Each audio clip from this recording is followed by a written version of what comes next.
Hi everyone, it's Rachael here and welcome to episode number 27 of the Walk the Talk podcast.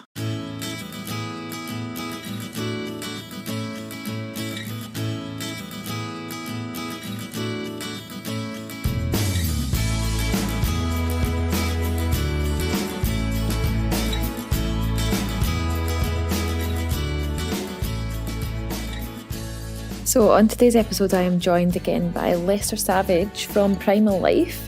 If you didn't listen to our previous episode, we did an episode together about sleep. Can you sleep your way to sustainable weight loss? And that was episode number 21. So if you haven't listened to that one, then please put that on your list because it's definitely one of the best episodes that we've done. So today Lester and I are talking about the power of thinking. So we cover a bit about negative self-talk, negative thinking, what it does to your body and how it might affect the fact that you feel like you maybe can't lose weight. So it's a really interesting interview. So without further ado, let's introduce Lester and I hope you enjoy this episode. So welcome back to the podcast, Lester. Thank you so much for coming back. It is good to be back. I know we had a few technical difficulties, but here we are. Let's make the most of it before everything crashes again. Yeah, exactly. Talking about technical difficulties, these things usually send me into a spiral of panic and stress and negative thoughts, and that's quite a good, I suppose that's quite a good thing today because that's what we're going to be talking about, negative thinking. Absolutely, yeah. I think it's become more of a problem than ever before. So I think if we can get a few tips and tricks out there to people today, it's going to be of some real value. Yeah, okay, so let's start off by talking about what exactly are negative thoughts, I suppose. I speak a lot about this to clients and on my social media in regards to body image and body confidence and the way that people think and talk about themselves and to themselves in the mirror. So that's the kind of realm that I look at as the way that people speak to themselves. Negative words, even just thoughts, but let's talk about thoughts. Why do thoughts and the way that we think have such a massive impact on our health? And what I mean, probably the biggest false dichotomy that we have at the moment is that there seems to be this difference between the mind and the body, and we're forgetting that the brain is an organ like everything else, so it can function really amazingly. But if we're not necessarily giving it the right, how do I phrase it, the right fuel for it to operate efficiently, it's going to backfire a little bit. So thoughts are just electrical and chemical signals being sent across about 100 billion neural pathways every single moment. So if we take that back, and if anyone listens to the previous podcast we did together, they'll know that I'm a huge fan of ancestral health and that caveman type living. Negative thinking was actually really, really helpful 14,000 years ago. I mean, we've had the same bodies for about 200,000 years now, and it feels like it's quite natural to be living in agricultural societies, but this is really fairly new to us in regards to how our genes are accepting this. Mm-hmm. So we have this amazing little bit of 2 million year old software in our brain, and the center and most influential part is known as the amygdala, and it's like the ultimate health and safety officer of the brain. So if you imagine a health and safety officer in a company, we're the part that you and I would represent as us are technically the CEOs of our brains and our bodies. Mm-hmm. But actually every company, especially every big corporation, needs some sort of health and safety officer to make sure that the company's moving in the right direction, to make sure the company's not going under. So you can imagine that when there was a lot more danger around, 14,000 years ago, 200,000 years ago, being able to see things from a negative perspective is really, really helpful when it comes to survival anyway, because if I see a saber-toothed tiger standing outside my house, damn right, I don't want to be thinking, well, is it lunchtime yet? He's probably already eaten. I'll pat him on the face. That's not the response that I want to be having. I want to be imagining the worst thing that could happen in that moment. Mm-hmm. So you can see why that negative thinking has saved us. It's that's helped us survive. But nowadays, we don't have the saber-toothed tiger, do we? But we've still got the software. We've still got that algorithm that allows us to perceive things negatively. So instead of thinking, is that saber-toothed tiger going to eat me? I could be asking a different question, like, what do those people over there think about me? Mm-hmm. Again, it's the same software that's being triggered. But that's not how it feels, is it? Many of us just feel like there's this negative voice that takes over, but really it's this primitive opt-out clause that's been embedded in us for so long, Mm. which is great for our survival, but not necessarily great for our happiness. Mm. So back, in the day where there were tigers roaming around and we needed this software to trigger, what sort of reaction would that have triggered? Would that have triggered a physical reaction? I suppose running away, I suppose, by on foot. Yeah, Yeah. we know that thinking negatively can cause a difference in our biochemistry. Hmm. So if I see a big saber-tooth tiger there, there'll be a part of my brain called the thalamus that regulates all the chemicals in my body and my mind that will say, right, okay, that thing's really big. What do we think is going to happen to us? Let's start flooding the body with cortisol, with adrenaline, and let's allow our body to be in its peak fight flight mode so we can get out of there. So we might suddenly feel our heart palpitating, our stomach churning, our palms sweating, and quite rightfully in that moment we want to be off like a shot. But what makes us so different to a lot of other animals is that's not the only time that we get those feelings, is it? No. Because right now you and I can just be imagining something that's happening in the future. We have incredible imaginations among every other species on the planet where you and I can just imagine something that could happen in the next 3 months. And we can still have that feeling because the emotional mind, that software that I've been mentioning, it can't tell the difference between fiction and reality. Hmm. Again, that's really, really helpful if we want to imagine the worst case scenario in the future, because imagining the worst case scenario might actually help us survive even more so than the average animal that can only go through a stressful response in the moment that there's actually stress. Hmm. But again, you and I, as part of this almost malfunctioning software in today's society, we can imagine the worst case scenario for something that's not even happening, something that's just in our imagination. Hmm. I suppose that's quite prevalent in a situation of. I suppose that would maybe be called anxiety then. I That's right. So suppose. Yeah. it would normally work within three parameters generally. It would work within depression, it would work within anxiety, and it would work within anger. Or if you're really unlucky, sometimes a combination of all three. Now, it doesn't mean that you've got full blown depression, but you can still suffer from symptoms of it. If we were to go back 14,000 years ago and the caveman would look out the cave and there was snow or ice or danger around, well, in that moment, the caveman would go back into the cave, pull the rug over his head, and he wouldn't interact with anyone until the situation changed, until it was safe, until the snow, the ice had melted.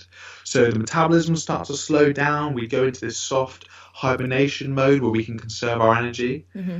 And you can kind of see, can't you, how we fitted that to modern day symptoms of Yeah. depression. Yeah. And same with anxiety. If there's danger around, we want to be on red alert. And as far as anger goes, anger is just a primitive way to increase our strength, and Hmm. that's to be able to defend ourselves against other tribesmen and wild animals. Hmm. But it doesn't necessarily mean we have rage issues if we're getting a little bit ticked off with a friend. It Yeah. just means that that bit of software started to run because it thinks that there might be some sort of problem. Hmm.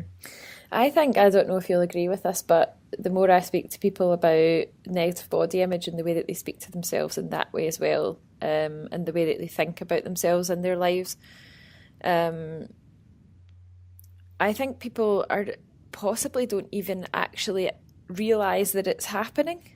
Mm. Yeah, So, I completely agree with becoming that. aware of it is probably the first step to being able to manage it. Um, just to give you an example, I'm running a group at the moment to help people sort of prepare their environment to be a positive environment for weight loss. And one of Mm. the things we talk about is the negative self-talk that people give to themselves, usually, first thing in the morning when they're getting dressed to go to work. And the vast majority of the people in the group have said to me that they didn't actually realise quite how many negative thoughts were going through their mind until they stopped to actually think about Yeah. it. What effects, uh, what sort of short term and long term physical effects could having these sort of thought processes cause? Well, a whole variety. I mean, I mentioned earlier that thoughts are just these electrical and chemical signals being fired in the brain. That's not how it feels. Generally, thoughts are normally a series of questions and answers that we're giving ourselves. And generally, the kind of state that we're in can be given by the quality of question that we're asking. So I remember a couple of years ago when I was 22.5 stone, a question that I would ask continuously is, why can't I lose weight? Or why am I so fat? Now, that's not a really great question, because even if I'm in a really positive mindset, that kind of question can only really give some negative answers, most of them normally being because you're a fat pig. That's why you can't lose weight, or because I don't know, you're just crap as a human. That's that's another one. But the moment that you can start to ask a different question, like how can I lose weight every day and enjoy every single moment of the process? Well, by asking that different question, we have to send a whole host of different chemicals throughout our brain to be able to come up with an answer. And generally, it's quite hard to answer that question with, because you're a fat pig. Normally, you'll start to say, well, actually, how can I? Well, actually, I used to play tennis all the time, and I love that. And that doesn't feel like I'm having to give myself an anxiety attack like when I'm at the gym. So maybe I want to start doing that more. But because, and this comes back to the how we're different from animals situation, because animals can live in a stressful moment, and then once that stressful moment is past, allow their biochemistry to go back to the way it was. So let's say you've got the rabbit who gets this lovely sharp spike of cortisol, which is the primary stress hormone, in that when it's being chased by a predator. Well, the moment it stops being chased, it will normally shake itself off, and the cortisol will get taken out of its body, and then biochemically it's back to how it was before the crisis even started. But if we're doing that negative self-talk, well, then we're releasing those levels of stress hormone consistently throughout the day, and we're not clearing it properly. And cortisol, for example, is the number one immune. Nothing will shut your immune system down better than cortisol. That's why when people are stressed, generally they start to get ill, and their body starts to become a lot more acidic. Certain things just won't be able to work as efficiently because we're trying to have to protect our organs from this excess hormone that's been around our bodies. And it also ages us a lot quicker.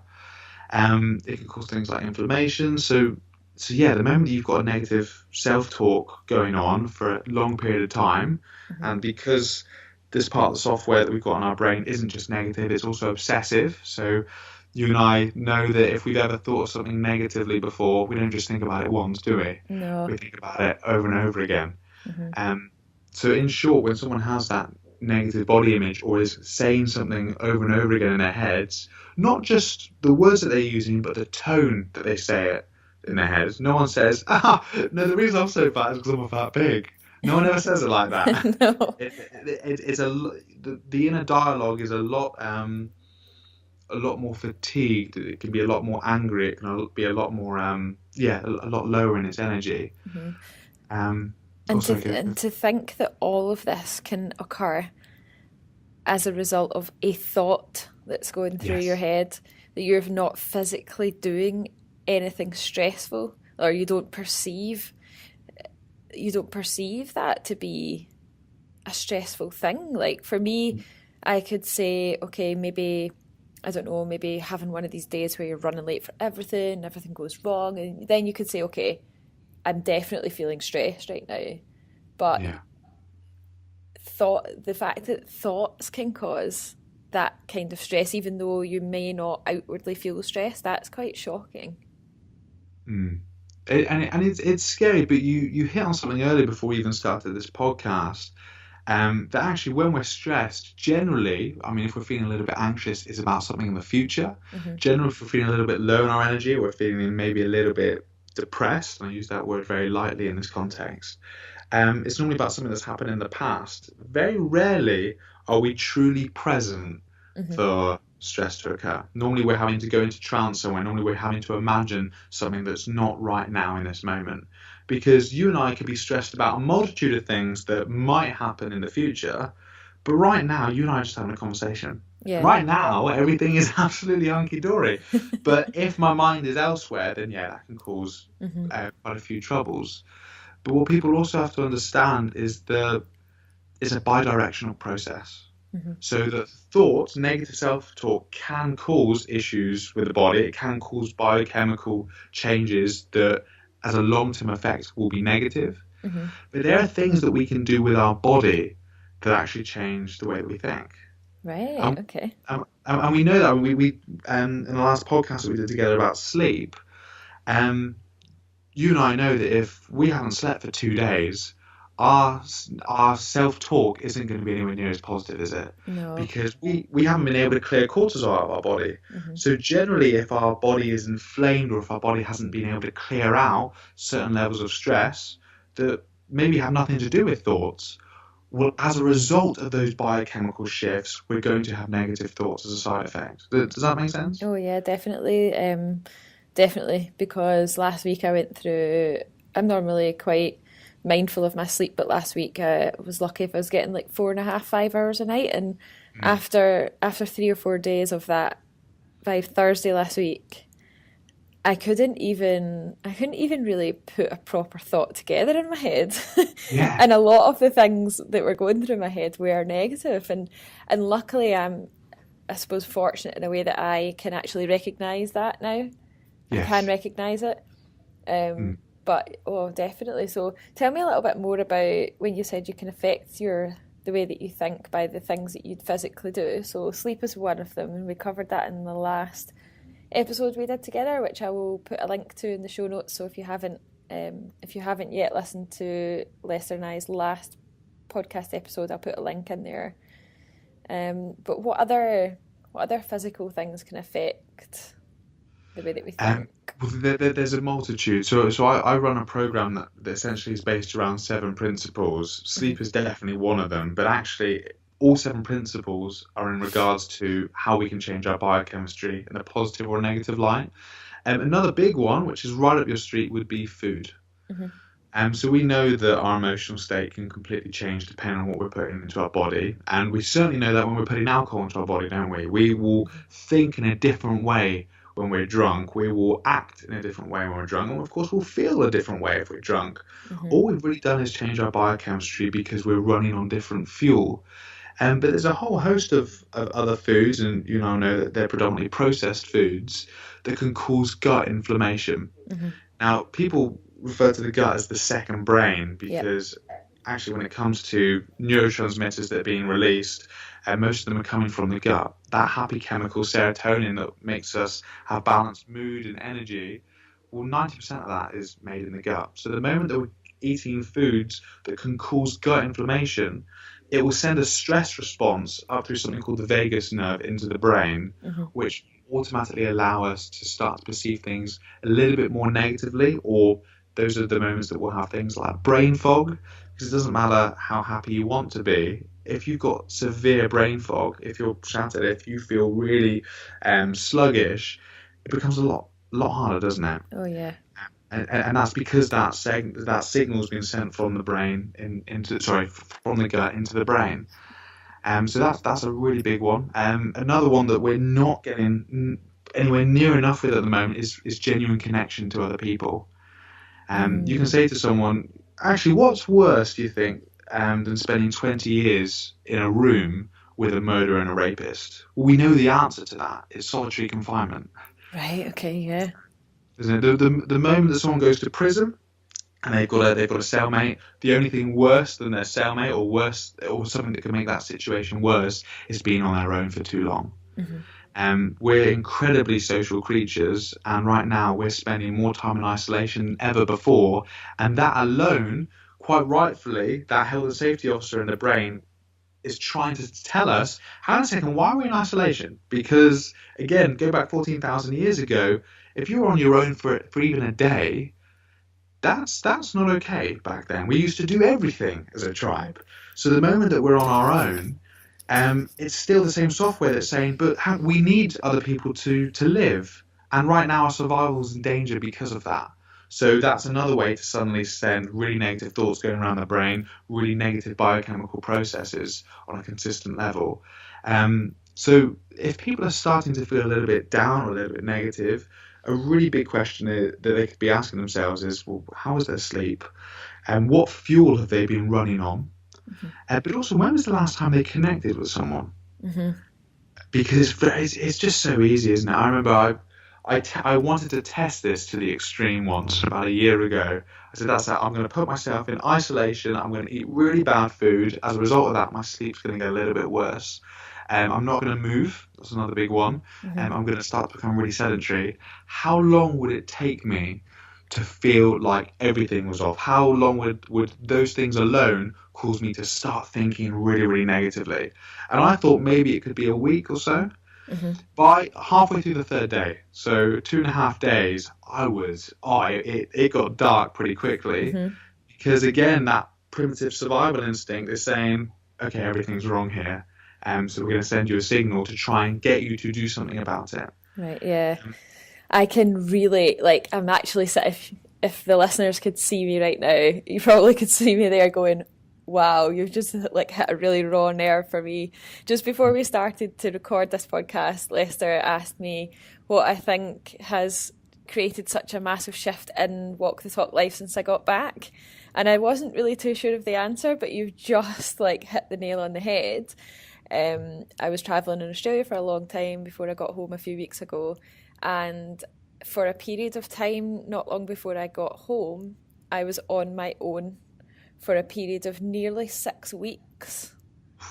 Yeah, so I was seeing people, I was seeing people in shops and, intermittently spending time with people at the gym.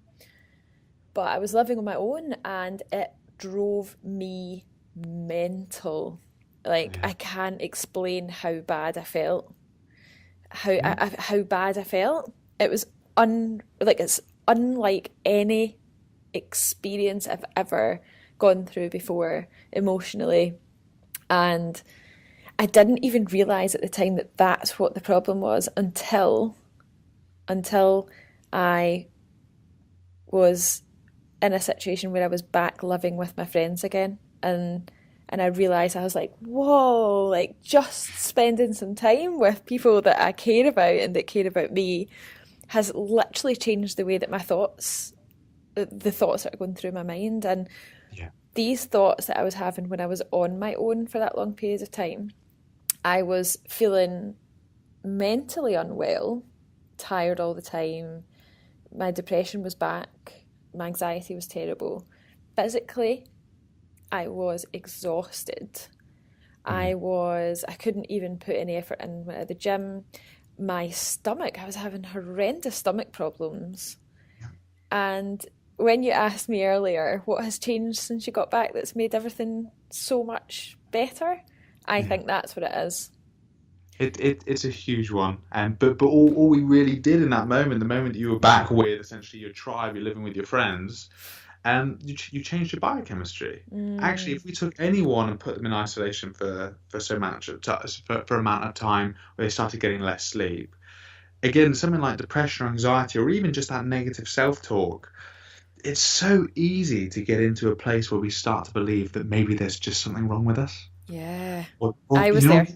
Yeah, it's the most, again, we don't really get that with any other illnesses.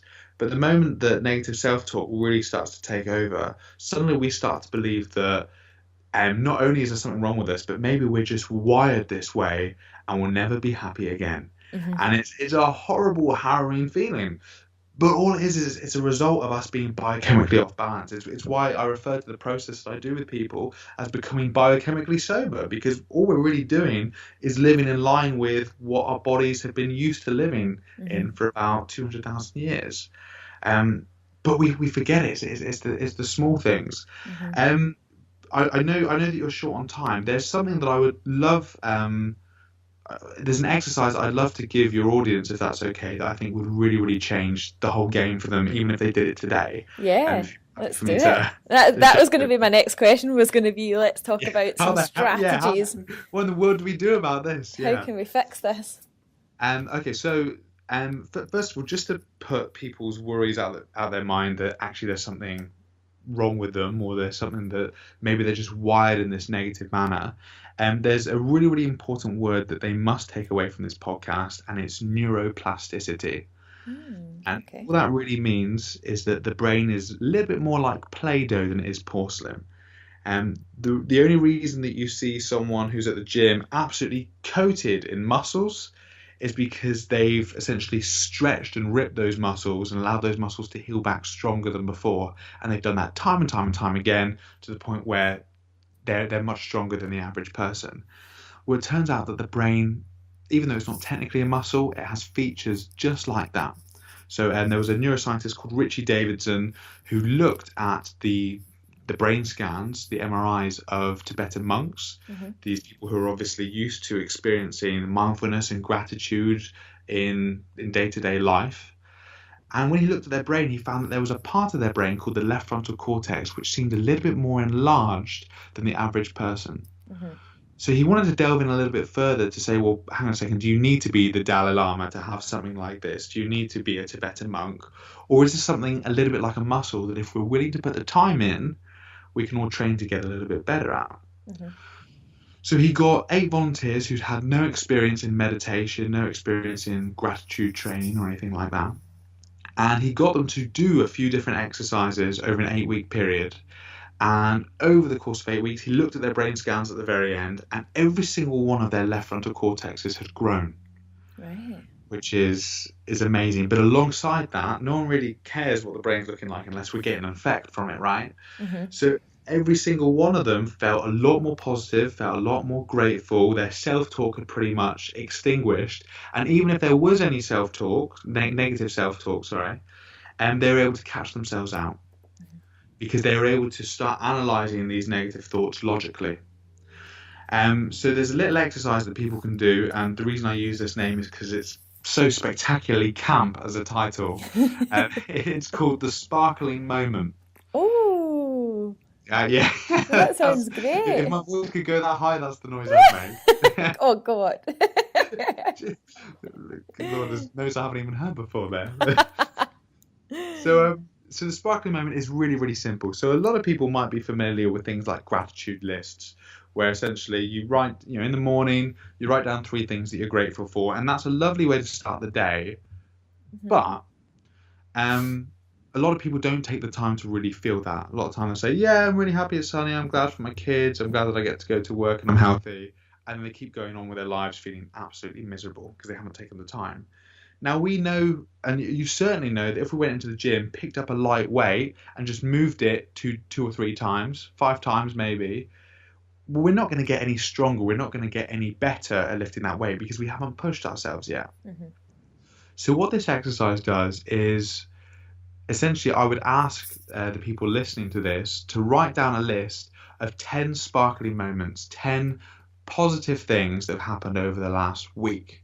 Now, they don't need to be huge things. They can be tiny things. There was, I remember a couple of months ago, I had a client who came to see me, and she'd gotten a windfall of about £15,000 from PPI. So that was one of her sparkling moments, which was lovely.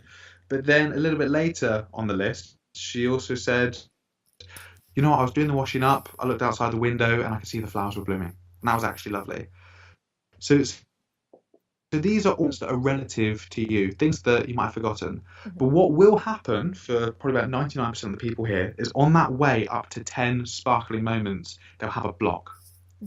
They'll get to a point where they say, it might be at 1, it might be at 3, it might be at 7, it doesn't matter. You'll hit a block at some point where you say, okay, that's it. There's no more things. I've taken the good ones. It's in that moment, a little bit like the weightlifter who, if they're struggling on the 10th rep of trying to lift a heavy weight, well, we know that it's the 11th rep that's going to be responsible for 90% of the growth. It's in that moment you have to keep forcing it, have to keep looking, because eventually it will happen. Eventually, suddenly you'll go, oh, I completely forgot about that. And sometimes you might even open up the floodgates and about 2 or 3 more will pop out.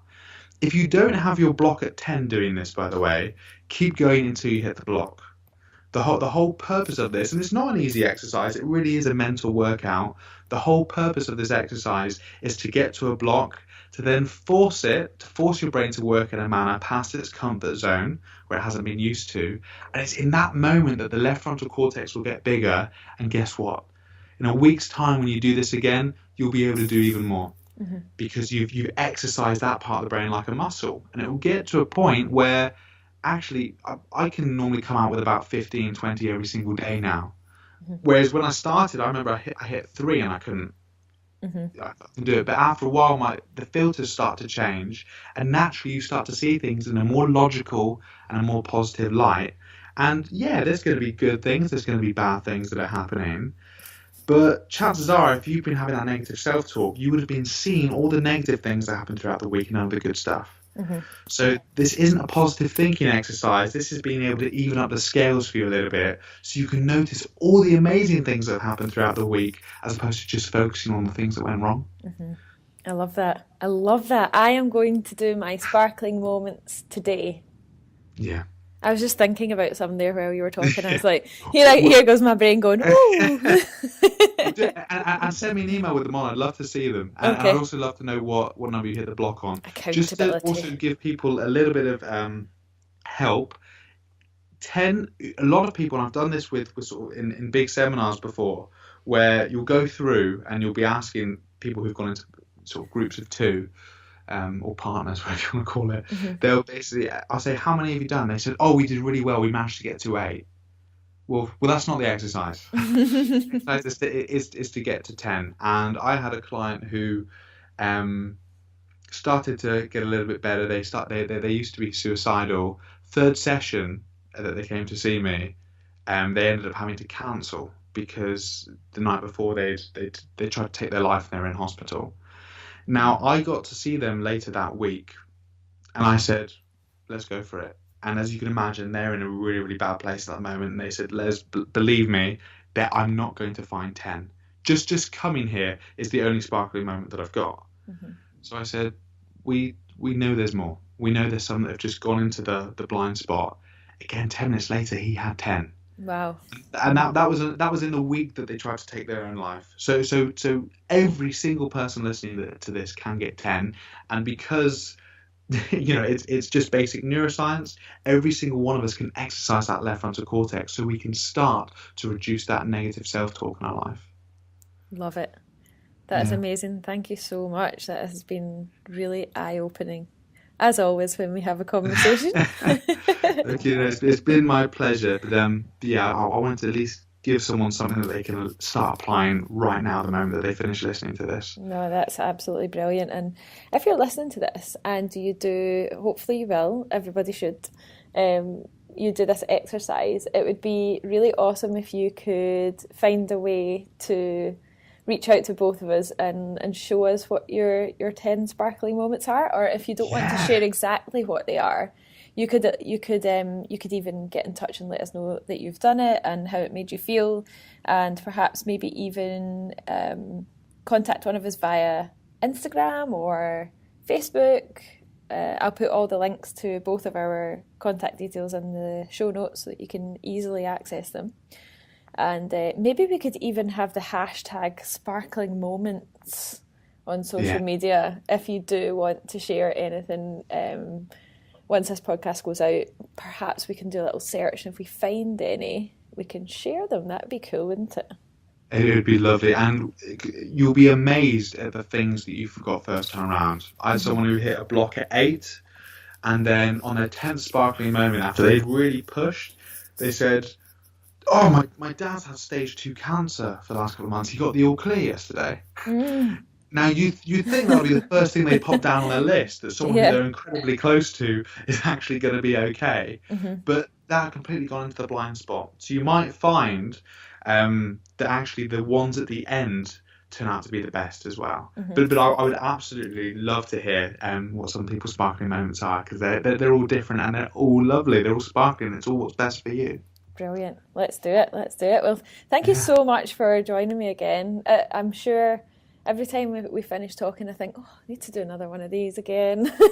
I feel like I could talk to you all day. It's been great. So thank you very much for that. And I will make sure that the listeners have all your details and things so they can contact you if they have any questions. But it's been enlightening. Thank you. Thank you. No, it's always a blast.